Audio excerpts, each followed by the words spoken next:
यहाँ पे आज हम बता रहे हैं इंजीनियरिंग ग्राफिक्स में स्केल। इसके पहले हम कॉलेज में भी इस क्लास को करवा चुके हैं, लेकिन उस समय में बहुत स्टूडेंट का जो एडमिशन नहीं हो चुका था, इसीलिए फिर से हम एक बार रिवाइज कर देते हैं, जिसमें हमको स्केल पढ़ना है। स्केल का यूज हम डिस्टेंस को मेजरमेंट करने के लिए करते हैं। स्केल का जो हम यूज करते हैं वो इंजीनियरिंग ग्राफिक्स में डिस्टेंस को मेजरमेंट मापने के लिए हम स्केल का यूज करते हैं। लेकिन वो हम दो तरह का स्केल यूज करते हैं। एक स्केल यूज करते हैं प्लेन स्केल, दूसरा यूज करते हैं डायगोनल स्केल। पढ़ना भी है सिलेबस में हमको दो ही स्केल, एक पढ़ना प्लेन स्केल, दूसरा पढ़ना डायगोनल स्केल। लेकिन प्लेन स्केल से भी हम डिस्टेंस को ही मेजरमेंट करते हैं, डायगोनल स्केल से भी हम डिस्टेंस को ही मेजरमेंट करते हैं। दोनों स्केल का काम वही है कि डिस्टेंस को मेजरमेंट करना। लेकिन प्लेन स्केल और डायगोनल स्केल में अंतर है। प्लेन स्केल और डायगोनल स्केल में अंतर दोनों में क्या है कि प्लेन स्केल से हम 2 यूनिट तक के डिस्टेंस को मेजरमेंट करते हैं। मतलब कोई प्लेन स्केल अगर हमको दिया तो उसमें 2 ही यूनिट तक का डिस्टेंस मापने का व्यवस्था रहता है। लेकिन डायगोनल स्केल में क्या होता है, वो 3 यूनिट्स डिस्टेंस मेजरमेंट एपरेटस है। मतलब इसमें डायगोनल स्केल से हम 3 यूनिट तक के डिस्टेंस को मेजरमेंट करते हैं, लेकिन प्लेन स्केल से हम 2 ही यूनिट तक के डिस्टेंस को मेजरमेंट करते हैं। ऑब्जेक्टिव भी पूछता है कि 2 यूनिट्स से जो हम मेजरमेंट करते हैं, 2 ही यूनिट तक का मेजरमेंट करते हैं, वो किस स्केल से करते हैं, तो प्लेन स्केल से। और 3 यूनिट तक के डिस्टेंस को मेजरमेंट करते हैं, वो कौन सी स्केल से करते हैं, तो वो डायगोनल स्केल से करते हैं। इसीलिए ये लिखें प्लेन स्केल 2 यूनिट्स स्केल होता है, डायगोनल स्केल 3 यूनिट्स स्केल होता है, जिसमें हम एग्जाम्पल के फॉर्म में दिए हुए हैं। अगर हमको कहीं पे भी 2 फीट और 3 इंच को मेजरमेंट करना हो, फीट और इंच, एक फीट में है दूसरा इंच में है, इसलिए यहाँ पे भी 2 यूनिट्स दिया हुआ है। 2 यूनिट अगर ये मेजरमेंट करेंगे इस डिस्टेंस को, तो हमको ये प्लेन स्केल से मेजरमेंट करना होगा। कहीं पे अगर हमको 3.5 मीटर दे दिया, 3.5 मीटर करने का मतलब कि 3 मीटर और 5 डेसीमीटर, इसमें भी हमको 2 ही यूनिट्स दिया हुआ है, एक मीटर में दूसरा डेसीमीटर में, नहीं 2 यूनिट देने दिया हुआ है, इसलिए इसको भी मेजरमेंट करेंगे, वो प्लेन स्केल से मेजरमेंट करेंगे। अब है कि डायगोनल स्केल, इससे हम 3 यूनिट तक के डिस्टेंस को मेजरमेंट करते हैं। 3 यूनिट्स जैसे 2.53 मीटर मीन्स क्या हो गया कि 2 मीटर, 5 डेसीमीटर और 3 सेंटीमीटर, यानी मीटर, डेसीमीटर, सेंटीमीटर, इसमें 3 यूनिट आ रहा है।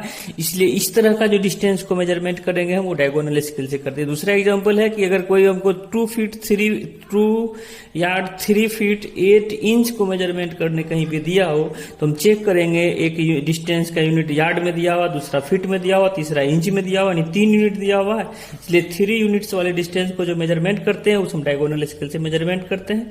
और इससे स्केल बनाने में एक हमको रिप्रेजेंटेटिव फ्रैक्शन का यूज होता है। ये रिप्रेजेंटेटिव फ्रैक्शन किसको बोलते हैं, तो यहाँ पे हम लिख दिए हैं, it is the ratio of drawing length. Drawing length का मतलब क्या हुआ कि कॉपी पे जो हम लंबाई लेके ड्राइंग बनाते हैं उसी लेंथ को ड्राइंग लेंथ बोलते हैं। ड्राइंग लेंथ या scale length to the actual length, यानी ड्राइंग लेंथ और एक्चुअल लेंथ का जो रेशियो होता है उसी रेशियो को हम क्या बोलते हैं, रिप्रेजेंटेटिव फ्रैक्शन बोलते हैं। मीन्स रिप्रेजेंटेटिव फ्रैक्शन के लिए हमको ड्राइंग लेंथ और एक्चुअल लेंथ अगर मालूम है, दोनों का रेशियो को मेजरमेंट कर लेंगे तो फ्रैक्शन दे देगा। फ्रैक्शन, रिप्रेजेंटेटिव फ्रैक्शन का यूज हम इसलिए करते हैं इंजीनियरिंग ड्राइंग में, क्योंकि कोई लॉन्ग डिस्टेंस को अगर हमको शॉर्ट में दिखाना हो तो उसमें ये हेल्पफुल होता है। आरएफ का ही यूज करके हम किसी लॉन्ग लंबाई को हम शॉर्ट करके उसका ड्राइंग बनाते हैं।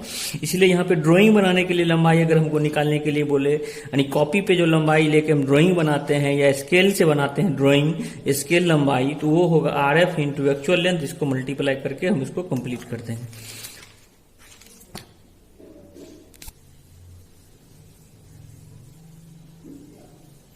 यहाँ पे हम एक एग्जांपल के फॉर्म में आरएफ निकालने के लिए जो दिए हुए हैं, वहां पे दिए हुए हैं क्या कि अगर कोई हमको 5 मीटर का डिस्टेंस है, 5 मीटर के डिस्टेंस को 1 सेंटीमीटर, 1 सेंटीमीटर के 5 मीटर की दूरी को वो 1 सेंटीमीटर ड्राइंग बनाने के लिए बोल रहा है। मतलब आप कॉपी पे 1 ही सेंटीमीटर का ड्राइंग बनाइए, लेकिन उसको रिप्रेजेंट करना 5 मीटर का, तो ये दोनों के बीच में जो फ्रैक्शन होगा आरएफ निकालेंगे।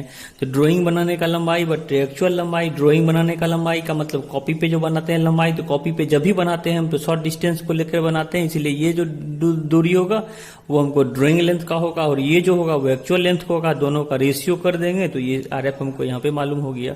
अगर हमको एक निकालने के लिए बोल रहा है कि कहीं 1 inch equal to 8 feet, 8 feet का जो हम लेके ड्राइंग बनाना मुश्किल है कॉपी पे, इसलिए वो बोल रहा है कि 8 फीट का कोई डिस्टेंस है जिसको आप मान लीजिए 1 इंच, तो दोनों के बीच में फ्रैक्शन कितना होगा, तो उसके लिए यहाँ पे अब ड्राइंग लेंथ बटे एक्चुअल लेंथ 1/12 किए, फीट में उसको 12 से मल्टीप्लाई किए, वो इंच में आ गया। यहाँ पे कन्वर्ट करने के लिए हम बता दें 1 मीटर में 10 डेसीमीटर, 1 डेसीमीटर में 10 सेंटीमीटर, 1 सेंटीमीटर में 10 मिलीमीटर, 1 फुट में 12 इंच, 1 इंच में 2.54 centimetre, 1 yard equal to 3 feet. अब इसमें एक प्रॉब्लम एसवीटी में पूछा हुआ जो 14 और 18 में, ये भी बहुत इंपॉर्टेंट क्वेश्चन भी है।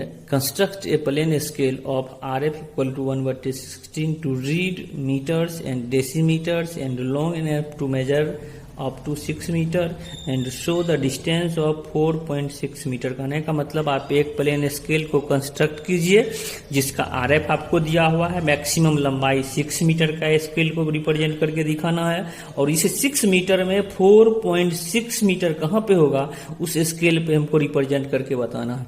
तो यहाँ पे लिख ही दिया है कि प्लेन स्केल, अगर ये प्लेन स्केल नहीं दिया हुआ रहता तो हमको मेजरमेंट करने के लिए बोल रहा 4.6 मीटर। कहने का मतलब इसमें जो है वो 2 ही यूनिट मेंशन हो रहा है, इसलिए ये इसका मतलब ये 2 यूनिट वाला मेजरमेंट करने के लिए दे रहा था। ये जो कंस्ट्रक्ट करेंगे हम वो प्लेन स्केल कंस्ट्रक्ट करेंगे। प्लेन स्केल बनाने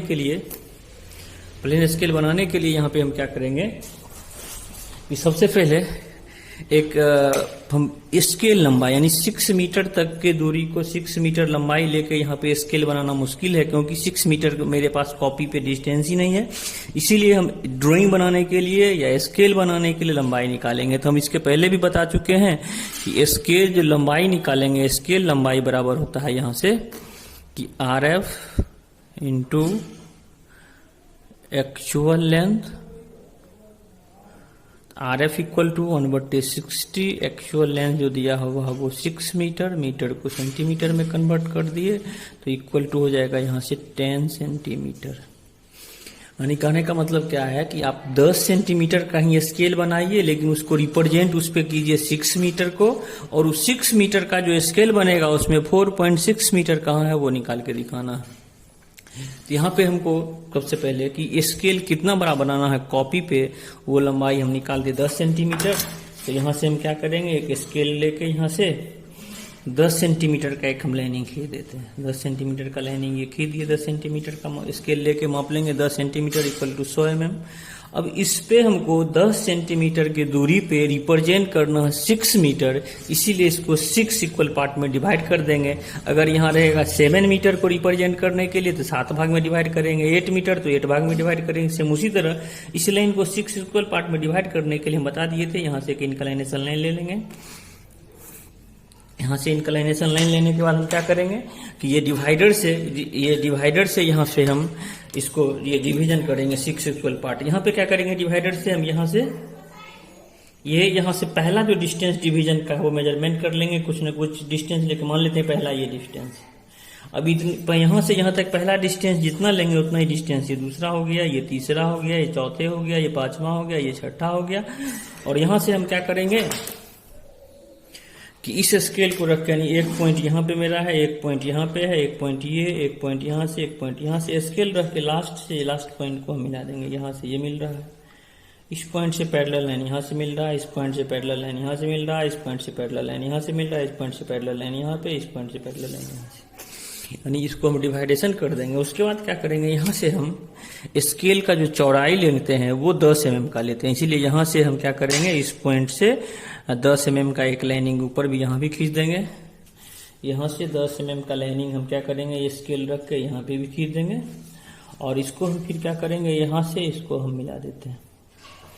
मिलाने के बाद क्या करेंगे कि जितने भी डिवीजन पॉइंट यहाँ पे आया, पहला डिवीजन, ये दूसरा डिवीजन, ये तीसरा, ये चौथा, ये पांचवें, तो यहाँ सभी को परपेंडिकुलर लाइन से मिला देंगे। स्केल को रख के एक पॉइंट को यहाँ से, इस पॉइंट को यहाँ से, ये पॉइंट को यहाँ से, ये पॉइंट को यहाँ से, इस पॉइंट को यहाँ से। कहने का मतलब ये हुआ कि हमको 10 सेंटीमीटर के लंबाई को यहाँ पे बनाए हैं स्केल कॉपी पे, जो स्केल लंबाई निकाल के, और उस पे जो रिप्रेजेंट किए हैं वो 6 मीटर को किए हैं।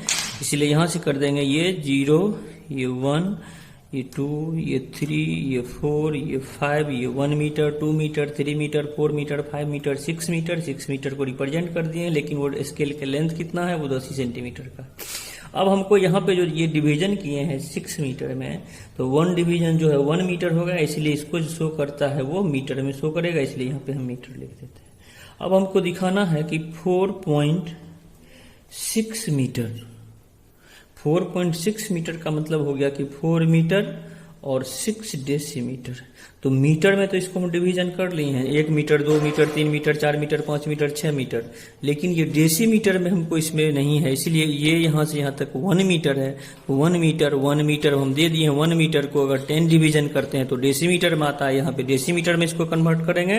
तो जैसे ये 100 mm के लाइन को 6 भाग में डिवाइड किए हैं, क्योंकि 6 मीटर में डिवीजन करना था, और यहाँ से यहाँ तक के लाइन को अब हमको 10 भाग में डिवाइड करना है, तब डेसीमीटर में आएगा। इसीलिए इस पॉइंट से फिर हम क्या करेंगे, यहाँ से एक और इंक्लिनेशन लाइन ले लेंगे, और इस पॉइंट से हमको 10 डिवीजन करना है। तो ये एक छोटा फट ले लेंगे, क्योंकि छोटे डिस्टेंस को डिवीजन करना है, इसलिए फर्स्ट डिवीजन ये 2, ये 3, ये 4, ये 5, 6, 7, 8, 9, 10। अब ये लास्ट पॉइंट से रख के इसको हम मिला देते हैं। तो ये पहला हमको ये डिवीजन यहाँ से हो गया, पैरेलल लाइन से मिलाते जाएंगे। ये दूसरा हो गया, यहाँ से पैरेलल लाइन से मिलाते जाएंगे तो ये क्या होगा, तीसरा हो गया। यहाँ से पैरेलल लाइन से मिलाएंगे तो ये चौथा हो गया। यहाँ से जितने भी लाइनिंग है सभी लाइनिंग से मिलाते जाएंगे। यहाँ से ये पॉइंट है, यहाँ से इसको मिला देंगे। यहाँ से ये पॉइंट है, यहाँ से इसको मिला देंगे। यहाँ से ये पॉइंट है, यहाँ से इसको मिला देंगे। यहाँ से ये पॉइंट है, इसको यहाँ से मिला देते हैं। ये पॉइंट है, इसको यहाँ से मिला देते हैं। और उसके बाद क्या करेंगे, हम यहाँ से परपेंडिकुलर लाइनिंग से मिला देते हैं। इसको परपेंडिकुलर लाइनिंग से मिलाएंगे तो ये पहला डिवीजन हो गया, ये दूसरा डिवीजन हो गया, ये तीसरा डिवीजन हो गया, ये चौथा डिवीजन हो गया, ये 5वां डिवीजन हो गया, ये 6ठा डिवीजन हो गया, ये 7वां डिवीजन हो गया, ये 8वां, ये 9वां। यहाँ तक आने के बाद ये क्या हो जाएगा, इस पॉइंट से यहाँ तक ये 10वां, यानी 10 डिवीजन में लेते हैं। 0, 2, 4, 6, 8। अब ये 1 मीटर था जिसको हम 10 भाग में डिवाइड किए हैं। 1 मीटर को अगर 10 भाग में डिवाइड करते हैं तो वो क्या आ जाता है, यहाँ पे हमको ये डेसीमीटर आ जाता है।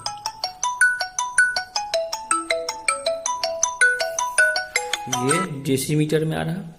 अब ये डेसीमीटर में आ रहा। अब हमको मेरा स्केल बनकर तैयार हो गया, मतलब कि यहाँ पे हमको डेसीमीटर में ये रिप्रेजेंटेशन दिया हुआ, ये जितने भी है वो मीटर में दिया हुआ। अब हमको बोल रहा है इस पे शो करके दिखाइए कि 4 मीटर और 6 डेसीमीटर कहाँ पे होगा। 4 मीटर तो मीटर वाले में 4 जाएंगे तो यहाँ पे 4 मीटर हो गया। 6 डेसीमीटर तो यहाँ से 1, 2, 3, 4, 5, 6, यानी 6 वाले का ये पॉइंट और 4 वाले का ये पॉइंट। यहाँ से हम स्केल को रख देंगे यहाँ से, और इस पॉइंट से हम स्केल को दिखा देंगे कि ये जो डिस्टेंस शो कर रहा है वो 4.6 मीटर को शो कर रहा।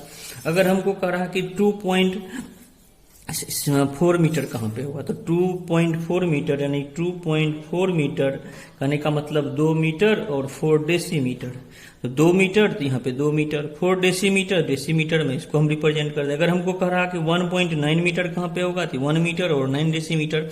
इसी तरह ये स्केल बन के कंप्लीट हो गया। इसको जो बनाएंगे वो हम 3H पेंसिल से बनाएंगे। इसको भी बनाएंगे, जो पेंसिल हल्का चलता हो, डार्क नहीं चलता हो, 3H से। और इसके अंदर का जितने भी ब्लैक है उसको मैकेनिकल पेंसिल से बना देंगे और नोमेनक्लेचर कर देंगे। ये कंप्लीट मेरा स्केल बन के कंप्लीट हो गया।